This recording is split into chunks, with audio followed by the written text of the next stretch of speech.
Hello everyone, कैसे हैं आप सभी। आई होप सभी बहुत अच्छे होंगे और एग्ज़ाम की तैयारी में लगे हुए होंगे। जैसा कि आप लोगों को कल नोटिफिकेशन मिला होगा कि हमारे एग्ज़ाम का जो कैलेंडर है वो चेंज होने वाला है। तो यहाँ पे ना दो केस मिलते हैं। पहला क्या कि जिनकी तैयारी अभी तक अच्छी नहीं थी उन्हें एक ऐसा मौका मिलेगा कि वो अपनी तैयारी अच्छी कर सकें। दूसरा सिनेरियो क्या है कि कंपटीशन उस लेवल का होने वाला है जितना आप सोच भी नहीं सकते हो। जो नहीं पढ़ रहे हैं उनके साथ तो कोई कंपटीशन है ही नहीं, और जो पढ़ रहे हैं उनको तो और एक्स्ट्रा टाइम मिल जाएगा, वो अपने आप को और नरिश कर देंगे। तो देन मुझे लगता है कि कंपटीशन का लेवल बहुत अच्छा खासा रहेगा। मैं आपको डरा नहीं रहा हूँ, मैं आपको आईना दिखा रहा हूँ, क्योंकि जितना जल्दी आप सच्चाई को एक्सेप्ट करोगे उतना ज़्यादा अच्छा होगा। अगर आप ये सब ढूंढने में लगे हुए हो कि कब होगा एग्ज़ाम, नहीं होगा, कोई किसी को नहीं पता है। ये समझो कि ये एक तरीके से डिसएडवांटेज है जो हम रिपीटर्स के साथ हुआ है। मेरे लिए तो खासकर बहुत बड़ा हुआ है, क्योंकि मेरे लिए एक एक दिन बिताना मुझे पता है मेरे लिए कितना मुश्किल है। खैर, जो भी है, ज़्यादा इन सब चक्करों में नहीं पड़ना है। एग्ज़ाम डेट बढ़ेगा, जितना भी बढ़ेगा मुझे नहीं पता है, बट बढ़ेगा और ये कंपटीशन को ही बढ़ाएगा। तो अपनी तैयारी पूरी तरीके से स्ट्रॉन्ग करके चलिए। पहले चलिए देखते हैं कल का टास्क। हम लोगों ने 7 टास्क दिया था, उसमें क्या करना था कि पहले तो मैथ्स में हम लोगों ने अलजेब्रा का क्विज़ 1 दे दिया था, और देन सेक्शन 2, दो सेक्शन के मॉक लगाने थे मैथ्स के प्रीवियस ईयर। फिर हम लोगों ने रीजनिंग में भी सेम किया था, एनालॉजी के क्विज 1 दिया था और 2 सेक्शन के क्विज दिए थे, सेक्शन के मॉक लगाए थे रीजनिंग के। इंग्लिश में हम लोगों ने एडजेक्टिव कंप्लीट कर लिया। देन जीएस में, पॉलिटी में हम लोगों ने अप टू 16 पेज नंबर तक कंप्लीट कर लिया था। सभी साथ ही साथ कर रहे होंगे। जो भी आपका ड्यू रह रहा है कोशिश कीजिए कि उसको ड्यू ना रखें। सैटरडे संडे को मेरे हिसाब से हर एक इंसान को छुट्टी होना चाहिए, बस मॉक दीजिए, छुट्टी लीजिए। बट अगर आपके ड्यू रह जाते हैं तो सैटरडे संडे को कोई शेड्यूल नहीं आएगा, उसमें आपको ये सब चीज़ करना है। उसके बाद क्या है कि मॉक था कल का मॉक थोड़ा ठीक लेवल का था। मैंने बहुत ज़्यादा सिली मिस्टेक है, मैं दिखाऊंगा अपना स्कोर, और उसमें से जो क्वेश्चंस अच्छे लेवल के मैं वो भी दिखाऊंगा। डेली वॉकअप करना था, और हम लोगों ने OWS ब्लैक बुक से कहाँ तक कंप्लीट कर लिया, 200 तक कंप्लीट कर लिया, और आर्टिकल्स हम लोग पढ़ रहे थे।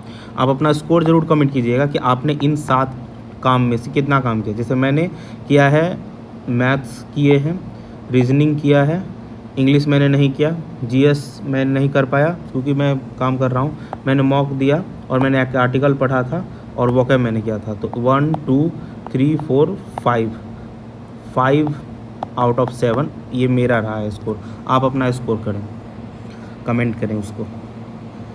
चलिए देखते हैं आज क्या क्या चीज़ करना है, इसे देखते हैं। आज हमें अलजेब्रा का क्विज 2 लगाना है। देन सेक्शनल 2, वही मैथ्स के सेक्शनल मॉक लगाने मैं आपको बता चुका हूँ। मैथ्स में हम लोग किस तरीके से चलेंगे, 18, 19, 20, 21, 22, 23, 24 यहाँ से स्टार्ट करेंगे, और ये साइकिल यहाँ तक कंप्लीट होगा। देन फिर हम यहाँ आएंगे। ऐसे करके हर एक दिन 2 सेट लगाने हैं। रीजनिंग में उल्टा है, रीजनिंग में 24 पहले लगाएंगे, फिर 23 लगाएंगे, फिर 22 लगाएंगे, ऐसे ऐसे करके जाएंगे। देखिए, कोई भी नया वेंडर आता है, कोई भी नई कंपनी आती है, वो कोई भी नई तरीके से क्वेश्चन बनाते हैं, तो ऐसा नहीं कि पूरा पैटर्न बदल देगा। 80% तो उसको प्रीवियस ईयर से ही उठाना है। अगर आपके प्रीवियस ईयर अच्छे होंगे तो आपके पास टाइम होगा कि आप नई चीज़ों को भी रिकवर कर सके। क्योंकि मुझे जहाँ तक लगता है सबसे पहले सिलेक्शन फेज वाला एग्ज़ाम होगा, उसके एग्ज़ाम होने के बाद हमें लगभग सभी पैटर्न पता चल जाएगा कि करंट अफेयर के क्वेश्चंस आ रहे हैं, जीएस के कौन से सेक्शन से ज़्यादा क्वेश्चन आ रहे हैं, मैथ्स में कैलकुलेटिव जा रहा है या थ्योरेटिकल क्वेश्चन जा रहा है। तो इस तरीके से तब तक हम लोगों को अंदाज़ा लग जाएगा। बट उससे पहले जो 80% जहाँ से पेपर आना है वो है हमारा PYQ, उसको आपको अच्छे से कंप्लीट करना है। फिर हमें इंग्लिश में आज वर्ब और मॉडल की थ्योरी पढ़नी है, मैं वीडियो दिखा दूंगा आपको कौन सा करना है। फिर पॉलिटी में नोट्स में हम पढ़ने और क्विज 3 लगाना है। आज कोई मॉक नहीं है, आज का शेड्यूल थोड़ा हल्का है, और एक आर्टिकल पढ़ लेना है। 300 तक वॉकैब कंप्लीट करना है। वॉकैब को इग्नोर मत कीजिएगा। देखिए, वॉकैब नहीं कर सकते हैं आप इग्नोर, क्योंकि एक दिन में आप 1500 वर्ड याद नहीं कर सकते हो, इसे आप 100 करके ही याद करना पड़ेगा। तो चलिए देखते हैं। ये है मेरा कल का मॉक का स्कोर, मुझे 149.5 मार्क्स है। मैंने बहुत ज़्यादा सिली मिस्टेक किए। इंग्लिश में मेरा स्कोर देख सकते हो आप कैसा रहा है, क्योंकि हुआ ये है कि 20 जैन के बाद मैंने नोट्स या फिर पलट के भी नहीं देखा है, और अभी भी मुझे टाइम नहीं मिल पा रहा है जो मैं वो देखूँ। मैं कुछ क्वेश्चंस लेके आया हूँ जो मुझे लगा कि हाँ आप लोगों के साथ डिस्कस करनी चाहिए, मैं उस क्वेश्चंस पे डिस्कस करूँगा। देखिए, सबसे पहला क्वेश्चन ये एक मैथ का क्वेश्चन था जो सच में बहुत अच्छा क्वेश्चन था। इसमें एक वर्ड लेके सबसे ज़्यादा ये क्वेश्चन लोगों ने गलत किया है, वो है सरचार्ज। सरचार्ज कुछ नहीं होता है, टैक्स, एक्स्ट्रा टैक्स देना है हमें। कॉस्ट प्राइस पे जो टैक्स देते हैं उसे सरचार्ज कहते हैं। देखो आप, इस क्वेश्चन में क्या कहता है कि रोशन ने एक वस्तु खरीदा जिसकी नगद मतलब जिसका कैश प्राइस में कितना रुपये छूट मिल रहा था उसको, और वो कैश में पेमेंट करेगा तो उसे मिलेगा 13.5% का डिस्काउंट। बट वो जब क्रेडिट कार्ड से पेमेंट करेगा तो उसे टैक्स देना पड़ेगा 6.25 का। तो इसी के अकॉर्डिंग है, अगर वह रोशन जो है पेड करता है इंटायर अमाउंट कैश में, अगर वो करता तो उसे वाई रुपीज़ करने पड़ते, पर उसने किया नहीं। उसने टोटल जो पेमेंट किया है वो 40,964 रुपये का किया है, जबकि उसमें से उसने कैश पेमेंट इतना किया है। यहाँ पे ये पूछ रहा है कि अगर वो टोटल कैश में पेमेंट करता तो उसे कितना रुपये पे करना पड़ता। बहुत आसान है ये क्वेश्चन, थोड़ा घुमाने वाला है, बट अगर सोच के देखो, इसने टोटल पेमेंट कितना किया है 40,964, इसमें से कैश पेमेंट कितना है 29,064, ठीक है। अब जो रेस्ट बचेगा उसको वो पेमेंट उसने क्रेडिट कार्ड से किया है। कितना रेस्ट बचा है इसका 911 इतना। और ये जो है सिर्फ ऐसा नहीं कि कॉस्ट प्राइस है, इसमें सरचार्ज ऐड होके प्राइस है 6.25 का। मैं आप लोगों को सबको पता होगा कि इसका वैल्यू होता है 1/16। जब सरचार्ज लगेगा तो ये हो जाएगा टोटल 17 के इक्वल मल्टीप्लाई 16।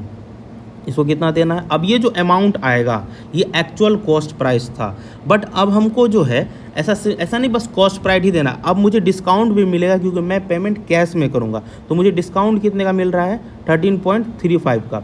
13.5 बराबर क्या होता है 27/200।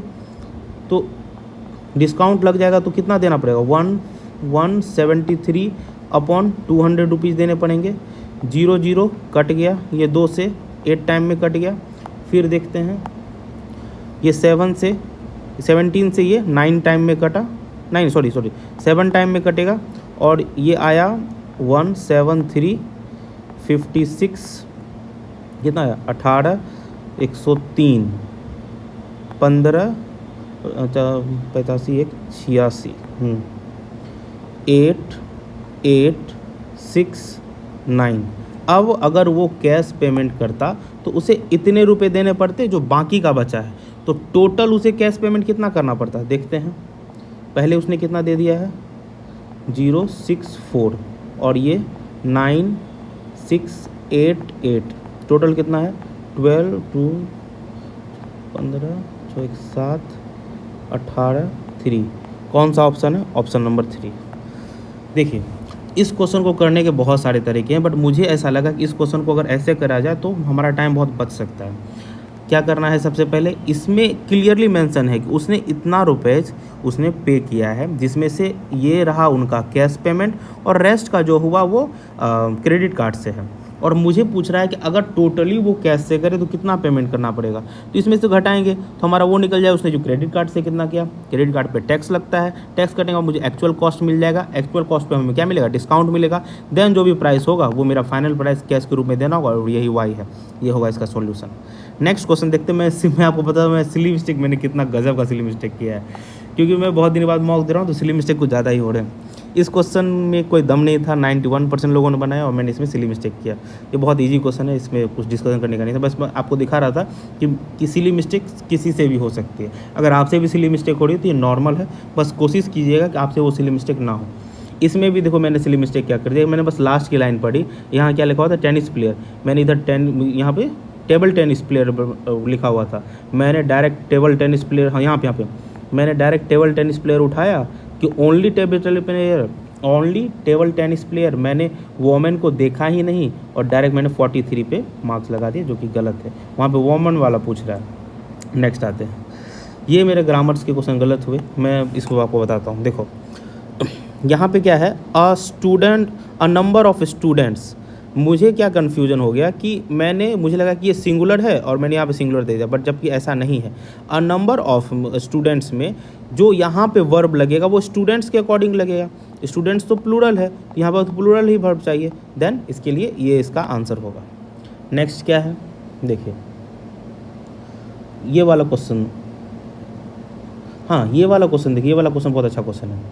जैसे यहाँ क्या था कि how long are you learning English for. यहाँ पे सिंपल सा बात है कि हम इंग्लिश सीखेंगे तो कोई एक दिन में से नहीं सीखेंगे, या मुझे कोई कॉन्टीन्यूस प्रोसेस नहीं दिखाना है, मुझे दिखाना है present perfect continuous tense. Present perfect continuous दिखाने के लिए इसे काटना पड़ेगा, तो ये होगा हमारा आंसर। नेक्स्ट आते हैं ये मैंने यहाँ पे मैंने इसलिए मिस्टेक किया, मैंने इसे टिक लगा दिया, जबकि आंसर ये है। हज़ारों बार बचपन में हम लोगों ने याद किया होगा, बट गलती होती है, और सिर्फ मैंने नहीं, यहाँ पे 37% लोगों ने इसे गलत किया है।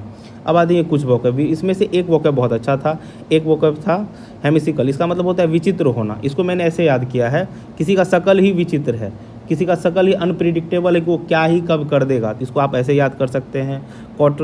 कॉटियस मतलब होता है जो बहुत विनम्र हो। कोर्ट में जाएंगे तो हम लोगों को किस तरीके से बिहेव करना है, विनम्र तरीके से बिहेव करना है, रूड का तो होएगा, रीजनेबल का तो होएगा। कैप्रिशियस मतलब क्या है कि एक ऐसा व्यक्ति जो बहुत अनप्रिडिक्टेबल हो, इम्पल्सिव हो, जो तुरंत चेंज होता रहे, तो ऐसे समझते हैं कि इसकी टोपी उसकी सर। इसको आप ऐसे याद कर सकते हो, कैप से, वो कैप बार बार बदल रहा है, तो वो क्या है, अनप्रेडिक्टेबल है। कभी कांग्रेस का लगा लेता है, कभी बीजेपी का लगा लेता है, कुछ भी आप जोड़ के आप इसको याद कर सकते हो। ये सिल्वर बुलेट का ना आप इससे याद कर सकते हो। सिल्वर बुलेट का मतलब होता है किसी कॉम्प्लेक्स प्रॉब्लम का एक सिंपल और मैजिकल सॉल्यूशन होना। ऐसे देखो, इसने क्या देखा, उल्फ को देखा, इसको बोला क्या, अरे मेरे पास तो सिल्वर बुलेट है, मैं तुमसे जीत जाऊंगा, और इसने डायरेक्ट अपने हाथ से इसको मार दिया, इसका प्रॉब्लम सॉल्व हो गया। इसको आप ऐसे दिमाग में याद कर सकते हो। सिल्वर बुलेट मतलब कोई कॉम्प्लेक्स प्रॉब्लम है, उसको सॉल्व करना। अब ये क्वेश्चन है शिफ्टिंग कल्टीवेशन। इसका क्वेश्चन का ना मैंने बस ये याद कर रखा था कि इसे कौन कौन नाम से किस रीजन में जाना जाता है। झूम कल्टीवेशन इसको बोलते हैं, जो भी हिलीज एरिया है उसमें। पोडू बोलते हैं उसे आंध्र प्रदेश में। कोरवा बोलते हैं झारखंड में। कुमारी बोलते हैं वेस्टर्न घाट में। और दहिया बोलते हैं मध्य प्रदेश में। इसको मैंने ऐसे याद किया था, दहिया, मैं एमपी का दही बहुत अच्छा लगता है, टेस्टी लगता है खाने में, तो आप इसे ऐसे याद कर सकते हो। वेस्टर्न घाट में तो वो है ही हमारा, वेस्टर्न में कन्याकुमारी है, आप उसे ऐसे याद कर सकते हो। फिर है झारखंड में कुरवा ऐसा लग रहा है ना कूड़ा से, तो झारखंड ऐसे करके आप रिलेट कर सकते हो। मेरा किसी से वो नहीं है, बट रिलेट करने की ट्राई करो। कूड़ा झारखंड, झारखंडी, इस तरीके से आप इसे रिलेट कर सकते हो भाई, मतलब गलत मत समझना।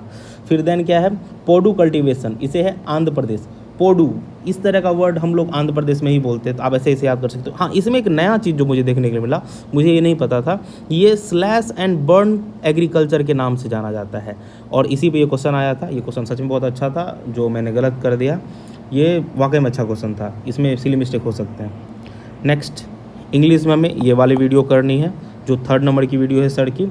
मैंने आपको क्विज़ के लिए मैंने आपको बता रखा है कि मैथ्स रीजनिंग के कहाँ से फ्री वाले आपको मिल जाएंगे, और जो सर सजेस्ट करते हैं जो प्रो मॉक्स के क्विज़ हैं वो ये हैं। आप क्वांटिटी पे जाओगे तो आपको अलजेब्रा का मिलेगा, अलजेब्रा का सिलेक्ट करके आप आज क्विज़ 2 दे सकते हो। देन आपको एनालॉजी का भी 2 देना है, और कॉन्स्टिट्यूशन में आपको यहाँ से देना है। हम लोगों ने यहाँ तक कर लिया था, 3rd वाला देना है, आज ये देना है। फ्री वाले सोर्सेज में भी आपको टैक्स रैंकिंग वाले पे सारे क्विज़ मिल जाएंगे, सारे फॉर्म में मिल जाएंगे। बट मैं आपको सजेस्ट करूँगा कि आप प्रो मॉक ले लें, बट अगर आप नहीं ले सकते हो तो आप फ्री वाला भी कर सकते हो, आपके सारे काम हो जाएंगे।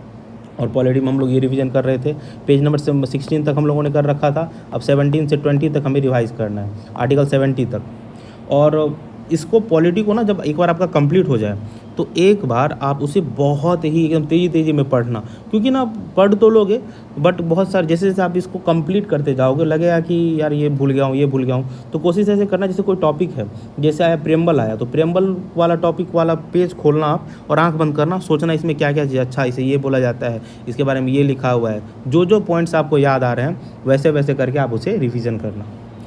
Thank you so much. आप अपना मॉक का स्कोर और आपने आज कितना टास्क कंप्लीट किया वो कमेंट करो। मिलते हैं नेक्स्ट वीडियो में। Thank you so much.